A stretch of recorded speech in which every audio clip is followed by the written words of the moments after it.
राधा रतूड़ी उत्तराखंड की पहली महिला मुख्य सचिव बन गई हैं। अब आप लोगों को भी जानने की उत्सुकता जरूर होगी कि आखिर राधा रतूड़ी हैं कौन। तो चलिए उनके बारे में और उनके सफर के बारे में आज हम आपको विस्तार से बताएंगे। आप हमारे साथ वीडियो में अंत तक बने रहें और वीडियो को शेयर करना ना भूलें।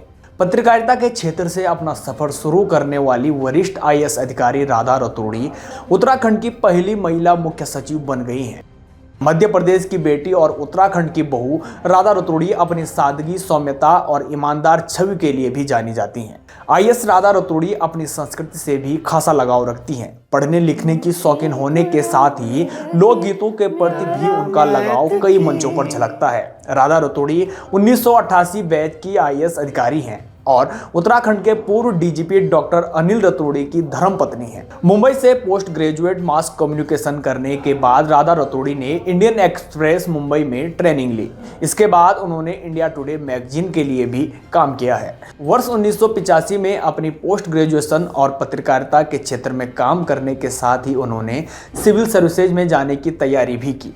अपने पिता की सलाह पर राधा रतूड़ी ने यूपीएससी की तैयारी की, जिसके बाद उन्हें इंडियन इंफॉर्मेशन सर्विस में सफलता मिली। 1985 से 86 में नियुक्ति के लिए राधा रतूड़ी दिल्ली गई, लेकिन दिल्ली उनको कुछ खास रास नहीं आया। उन्होंने एक बार फिर यूपीएससी की परीक्षा देने का फैसला किया। यहाँ अगले ही प्रयास में उन्हें सफलता मिल गई। 1987 में राधा रतूड़ी आईपीएस में चयनित होने के बाद हैदराबाद में ट्रेनिंग के लिए गई, जहां उनकी मुलाकात 1987 बैच के ही आईपीएस अनिल रतूड़ी से हुई।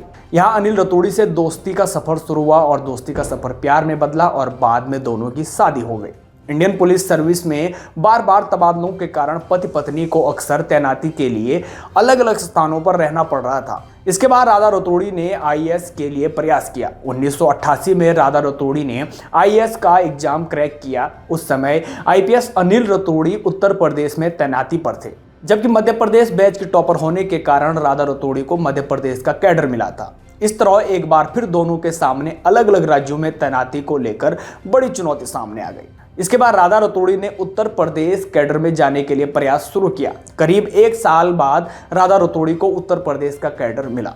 आईएएस में चयन होने के बाद राधा रतूड़ी ने देश के 4 राज्यों में अपनी सेवाएं दी। मध्य प्रदेश में काम करने के बाद कैडर चेंज हुआ और उत्तर प्रदेश का कैडर उनको मिला। वहां पर उनकी बरेली में पोस्टिंग हुई। इस दौरान आईपीएस अनिल रतूड़ी के नेशनल पुलिस अकादमी हैदराबाद में जाने पर राधा रतूड़ी ने स्टडी लीव ले ली। इसके बाद वह परिनियुक्ति पर आंध्र प्रदेश में पोस्टिंग लेकर 2 साल ज्वाइंट सेक्रेटरी के रूप में सेवारत रही। वर्ष 1999 में वह वापस उत्तर प्रदेश गई। 9 नवंबर 2000 को जब उत्तराखंड राज्य अलग हुआ तो राधा रतूड़ी ने उत्तराखंड कैडर ले लिया। इसके बाद से अब तक उत्तराखंड में वो सेवाएं दे रही हैं। आपको बता दें, राधा रतूड़ी टिहरी, देहरादून जैसे जनपदों की जिलाधिकारी पद की कमान भी संभाल चुकी हैं। उत्तराखंड राज्य के शीर्ष पद पर पहली महिला अधिकारी होने के साथ साथ राज्य के इतिहास में ऐसा पहली बार हुआ जब पति पत्नी दोनों शीर्ष पदों तक पहुंचे हों। आपको बता दें कि उनके पति अनिल रतूड़ी भारतीय पुलिस सेवा के अधिकारी रहे हैं, जो प्रदेश में पुलिस महानिदेशक की जिम्मेदारी संभालने के बाद नवंबर 2020 को सेवानिवृत्त हुए।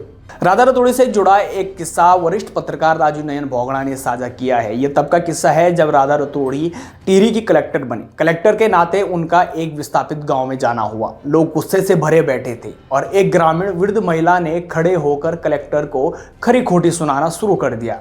उस क्रोधित महिला को रोकने के लिए जब 2 महिला पुलिस लपकी तो कलेक्टर ने उन्हें रोकते हुए अपना संबोधन शुरू किया। मैं आपकी यानी कि टिहरी जनपद की बहू हूँ और सास तो गुस्से में बहू को बुरा भला कहती ही है, अतः आपका फर्ज गाली देने का है और मेरा सुनने का। इसके बाद कहने की आवश्यकता ही नहीं कि सारा वातावरण स्नेहिल हो गया और ग्रामीणों की समस्याओं का भी समाधान हुआ। तो ये कुछ सफर रहा राधा रतूड़ी का। आपको ये जानकारी कैसी लगी आप हमें कमेंट में जरूर बताएं। वीडियो को शेयर करना ना भूलें। बक्सर की ओर से भी राधा रतूड़ी को बहुत बहुत शुभकामनाएं।